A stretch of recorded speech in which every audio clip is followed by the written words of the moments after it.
Witam serdecznie. Odwieczne pytania ludzkości. Kim jesteśmy? Dokąd zmierzamy? Jaki jest nasz cel pobytu tutaj? A przede wszystkim, czy mamy wpływ na rzeczywistość? Czy jesteśmy kreatorami naszej rzeczywistości? Jeśli przyjrzymy się temu światu globalnie, to na pewno stwierdzimy, że ten świat nie jest taki, jakbyśmy chcieli. Mam nadzieję, że pragnienia większości ludzkości są związane ze światem pełnym miłości, pokoju, jedności i współpracy. Dlaczego tak nie jest? Tysiące koncepcji, odpowiedzi przez całe tysiąclecia. Ludzie ciągle szukali. Przede wszystkim prawdopodobnie szukaliśmy za bardzo na zewnątrz, zdając się na nauczycieli, uzdrowicieli, a także bogów.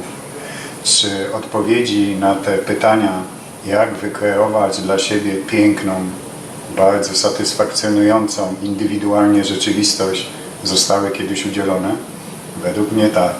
Udzieliła je tak zwana linia żeńska, reprezentowana przez cudowne kobiety. Cudowne swoim pięknem i światłem wewnętrznym. Jedną z takich kobiet na pewno była Maria Magdalena, wokół której przez stulecia narosło wiele kontrowersji. Czy starożytna, nieco zapomniana ścieżka związana właśnie z sekretami kobiecości, energii żeńskiej naprawdę nie tylko odpowiada na te wszystkie pytania, ale pokazuje, jak każdy z nas może uczynić swoje życie szczęśliwym, pełnym pokoju, miłości, a czyniąc je takim w aspekcie indywidualnym, jak może to wpłynąć globalnie na całą planetę. Kluczem na pewno do tych wszystkich odpowiedzi, kluczem do tego świata, w którym możemy kreować własną, piękną rzeczywistość, jest kobieta. Są jej wewnętrzne sekrety. Jeśli jesteście zainteresowani poznaniem tej pięknej, starożytnej mądrości oraz podróżami do swojego wnętrza, poznaniem pewnych metod, które otwierają drzwi do tego prawdziwego świata, świata pełnego miłości, pokoju, tak jak wspomniałem, współpracy, zapraszam na warsztaty organizowane przez Skype'a w Chicago. Organizuje je Jerzy Haus. Zapisów można dokonywać drogą mailową. Na teraz ważny moment.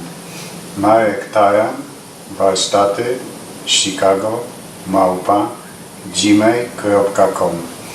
Powtarzam, jeśli jesteście zainteresowani, będzie taki cykl warsztatów w Chicago organizowanych przez Jerzego Hausa drogą skype'ową. Poświęcony jest on strażniczkom światła, takim jak Maria Magdalena. Na początku będziemy podążać sekretnymi śladami Marii Magdaleny i jej przekazów. Później zagłębimy się jeszcze mocniej w ten przekaz, który nazywamy linią żeńską. Powtarzam, pierwsze takie warsztaty będą organizowane w Chicago 16 września. Drogą skype'ową możemy łączyć się, a organizatorem w Chicago jest Jerzy Haus. Jeszcze raz powtarzam tego maila, na którym możecie dokonywać zapisów. Marek Taran, warsztaty Chicago @gmail.com. Serdecznie zapraszam.